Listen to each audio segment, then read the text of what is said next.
The U.S. is set to level new sanctions on Russia in response to Russian President Vladimir Putin illegally declaring large parts of Ukraine Russian territory. It is a major escalation in the war. Russia is claiming 4 territories, making up 15% of Ukraine's land, the biggest land grab in Europe since World War II. The Kremlin holding a signing ceremony in Moscow to formally announce the annexation after sham referenda where some residents were forced to vote at gunpoint.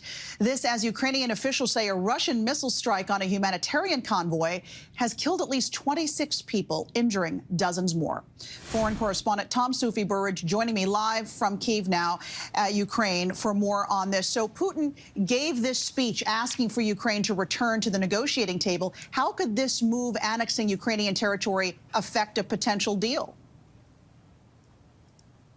It's a great question, Alexis. Look, I think it makes the idea of Ukraine sitting down at the negotiating table with Russia much, much harder. But to be honest with you, ever since Russia invaded Ukraine back in February, I don't think the Ukrainians have been talking about negotiating with Russia. They tried to negotiate with Russia over years after Russia fomented a war in eastern Ukraine, in the Donbass, and really that got them nowhere. It got them to a point where Putin full-scale invaded their country, killing lots of their civilians, and now land-grabbing their territory.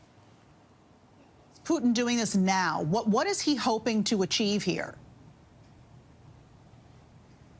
I think Putin's doing it now, Alexis, because he's in a position of weakness. He's suffered major setbacks on the battlefield. The war here in Ukraine is going Ukraine's direction right now. So I think today, given all those protests we saw in the wake of the draft being brought in Russia, I think he's speaking primarily to the Russian people to try and shore up his position of power, to say to Russians once again, spill, really, I listened to that speech, a liturgy of misinformation, of false claims about the situation in Ukraine, painting Russia as the victim in all this, when we know it's the aggressor, painting the US as a colonizer in Ukraine and elsewhere in the world, and really bringing back a load of kind of Cold War era rhetoric once again, appealing to Russians to defend the motherland, and really kind of painting that idea that the motherland is at risk.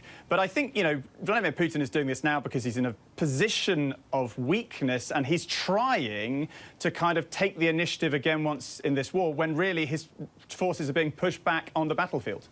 All right, Tom Burridge, we appreciate that reporting. Thank you. Eastern Ukraine in the Hi, everyone. George Stephanopoulos here. Thanks for checking out the ABC News YouTube channel. If you'd like to get more videos, show highlights, and watch live event coverage, click on the right over here to subscribe to our channel. And don't forget to download the ABC News app for breaking news alerts. Thanks for watching.